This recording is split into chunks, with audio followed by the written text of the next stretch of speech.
everybody, and welcome back to Tales of Wanderlust. I'm Cass, this is Jasper and Napoleon, and today what we want to talk to you about is internet. So if you want to learn how we stay connected to the internet while living on the road, stay tuned.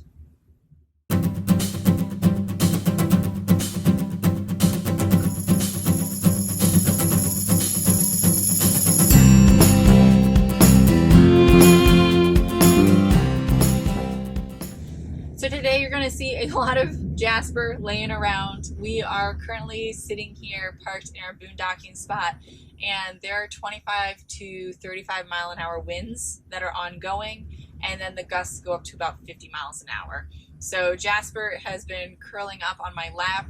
He and Napoleon have their heads together over here, and we're just hanging out inside today because of the weather. So let's talk a little bit about internet. I do work a regular 9-to-5 corporate job, but 100% remote. So how can I find internet that is reliable enough to support that? We'll start with the two hotspots.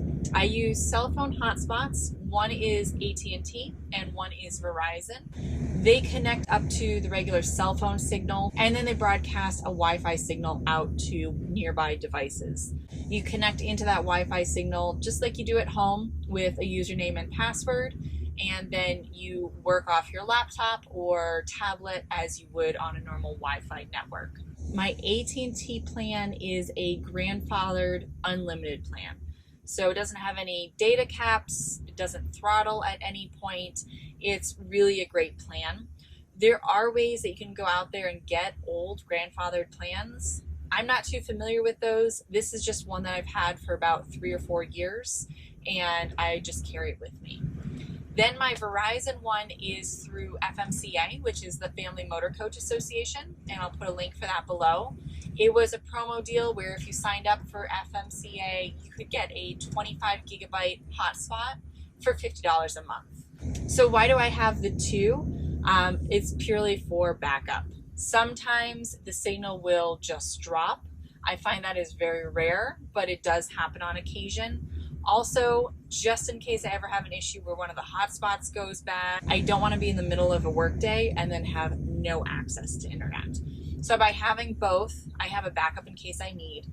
I've never run into a situation where one hotspot breaks on me. I just have had situations where the signal might get weak or something like that, and I switch over to the other carrier. So once you have the cell phone hotspots, the next step is to find a boondocking area or campsite that has cell phone signal. My main way of doing that is to use the app Campendium. You can download it on your iOS phone for free, or there is a website you can use as well. And when you search the area that you are going to, you'll see the boondocking spots, the public lands, and the campgrounds in the area. If people have left reviews, they can leave how much cell signal they had. So 2 bars, 4 bars, etc., and what carrier. They might also put in their comments how fast the internet was. So sometimes you'll see, oh my gosh, I got 50 megabytes download speeds at this place, or I barely got anything, I couldn't make a phone call. So it's great to read through those reviews and really kind of understand what the cell phone signal is. The next step is when I show up in that area and run a speed test there. So I just pull out my hotspot, turn it on, and run a speed test off like speedtest.net or any of the downloaded apps that you can get for that as well. I know I need about 5 megabytes download and about 1 to 2 megabytes upload speed in order to work. I don't do Zoom calls for work, but I do have a VPN. So although I don't need high speeds, I do need a steady connection. The second way that I find locations is talking to other RVers. There's a lot of RVers on the road that work full-time and rely on cell phone. So if you run into somebody like that, ask them where they've stayed. See if they know any areas, and then mark it on your Google Maps so you know in the future, these are the spots with cell phone signal, and these are the spots that I can camp at. So once you're in a spot, you might have cell signal, but it might not be the best cell signal. I have 2 ways of boosting the signal to try to get a faster connection. So the first way is a MIMO antenna. This is under $50 on Amazon, and I'll put a link below. It simply connects into your hotspot with these 2 cables. Doesn't require any power, and it simply just brings in additional signal to you. If you have any of the apps that show you where cell phone towers are, you are supposed to point this towards those towers. I don't have those apps. So what I do instead is when I pull into a location, I plug this into the hotspot and I put it in the different windows. I run a speed test in each window in the base camp, figure out which one is the fastest, and then I just leave it there. Second way I have to boost signal is a Wii Boost over the road or OTR antenna. This one is a little more intense in terms of the setup. It does require power. I have the 12-volt plug for mine, so I can just plug it into one of the cigarette lighters that I installed in the base camp. There is an antenna that most people permanently mount on the exterior of their RV. I personally didn't like the aesthetic of it. I think it kind of looks a little funny sticking out of the base camp. So my antenna instead is on a suction cup mount. And what I do is just put it up on the roof when I need it. I take it off and store it when I don't need it. The booster itself, the box, is mounted near the 12 volt, and then the interior antenna is permanently mounted as well.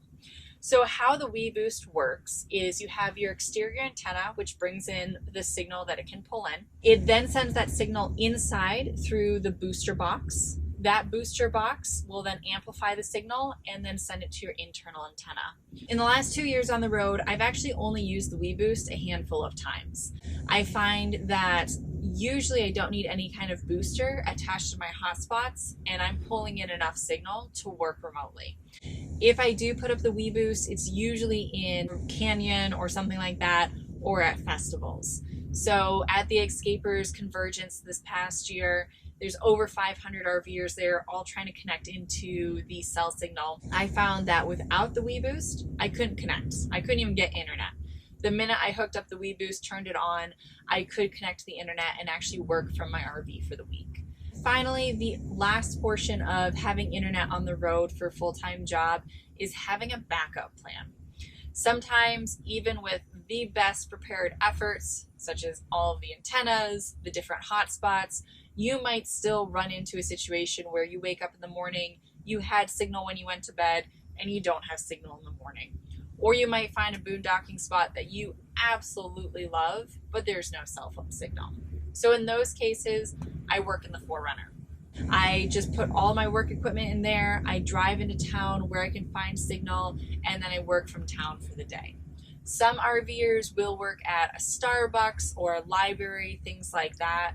I'm in meetings most of the day, so I can't work at a library because I'm talking too much and I'm too loud. Also, the work I do is confidential, so I can't be in a public place. So by having the 4Runner, it's easy to go find signal, work, and then come back to the RV. Another tip is to use others' Wi-Fi to download a lot of data. So for example, when I started my master's degree last year, I had to download a whole host of different software packages. It was many gigs worth of data. Even though I have an unlimited plan, I'm still careful not to use too much data because I don't want them to try to shut me down. So when I had to download all this software, I drove to a Lowe's parking lot and connected to their Wi-Fi. It took about an hour to download everything off of it because their speeds weren't the fastest. But Jasper and I just walked through Lowe's, we checked things out, and we let everything download at that point. You can find Wi-Fi at McDonald's, Lowe's, Starbucks, and a variety of businesses. So if you are on data plans that are more limited, it's a great way to either upload videos, download data, and really use a lot of those gigabytes there. If you're looking for Wi-Fi hotspots or you just have general questions about the internet on the road, how to connect to it, I would recommend checking out the Mobile Internet Resource Center. I'll connect to that below. They are a couple that has lived on the road full time, and they consistently stay up to date with what the different carriers are doing and the plans that they're offering. It's a great place to go to just hear how others have their setups and also to see what new plans are out there. That's where I ended up finding my unlimited plan about 3 or 4 years ago, as well as the FMCA plan. So thank you everybody for tuning in today. I hope this video was helpful and explained a little bit of how I find internet on the road. I will put links to the different antennas and the Wii Boost below, as well as the Mobile Internet Resource Center If you have any questions at all, feel free to comment below and I will try to answer them. I'm not very technical, so if it is any more technical questions, you may have to go over and check out the Mobile Internet Resource Center. So thank you everybody for tuning in today. I appreciate you watching and we'll see you next time.